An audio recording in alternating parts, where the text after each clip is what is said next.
ನೋಡಿ, ಒಂದು 3-4 ಜಾಗಗಳನ್ನ ನಮ್ಮ ಅಧಿಕಾರಿಗಳು ಸೂಚಿಸಿದ್ದಾರೆ. ಇವೆಲ್ಲ ನೋಡ್ತಾ ಇದೀವಿ.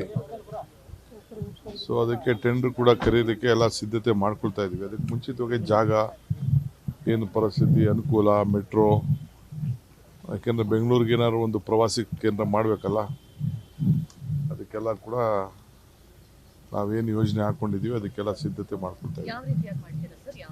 ಅದೆಲ್ಲ ಈಗ ನಾನು ಅದೆಲ್ಲ ಹೇಳಲ್ಲ, ಟೈಮ್ ಬರ್ತದೆ. ಜಾಗ ಇದೆ ಅಲ್ಲ, ಫಸ್ಟ್ ನೋಡ್ತಾ ಇದ್ದೀವಿ, ಜಾಗ ನೋಡ್ತಾ ಇದ್ದೀವಿ, ಟೆಂಡರ್ ಕರೀತಾ ಇದ್ದೀವಿ. ಫಸ್ಟು 3-4 ಜಾಗ ನೋಡ್ಬಿಟ್ಟು ಇನ್ನೂ ಜಾಗ ಫೈನಲ್ ಆಗಿಲ್ಲ. ನಾನು ವಿಸಿಟ್ ಮಾಡ್ತಾ ಇದ್ದೀನಿ.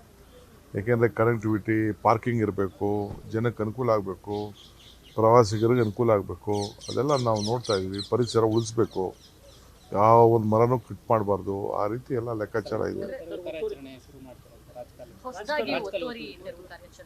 ಖಂಡಿತ. ಈಗ ನಾನು ಎಲ್ಲೆಲ್ಲಿ ಪ್ರೈವೇಟ್ ಲೇಔಟ್ ಅವರು ಮಾಡಿ ಕೆಲವೆಲ್ಲ STP ಮಾಡಿದೆ, ಕೆಲವೆಲ್ಲ ಸಿಲ್ವೇಜ್ ಮಾಡಿದ್ದಾರೆ, ಅವ್ರಿಗೆಲ್ಲ ನೋಟಿಸ್ ಕೊಟ್ಟು ಅವರೆಲ್ಲ ಮಾಡ್ಕೋಬೇಕು. ಸುಮ್ಮನೆ ನೋಡಿ ಇವತ್ತು ಹೆಂಗೆ ತೊಂದರೆ ಆಗಿದೆ ಪಾಪ, ಆ ಥರ ಎಲ್ಲ ಯಾರಿಗೂ ಆಗಬಾರ್ದು. ಅದೆಲ್ಲ ಅವ್ರ ಪ್ರೈವೇಟ್ ಡೆವಲಪರ್ಸು ಯಾರು ಮಾಡಿದ್ದಾರೆ ಅವರೆಲ್ಲ ವಾಪಸ್ ರೆಸ್ಟೋರ್ ಮಾಡಬೇಕು ಅಂತೇಳಿ ಅವ್ರಿಗೆಲ್ಲ ನೋಟಿಸ್ ಕೊಡ್ತೀವಿ ನಾವು.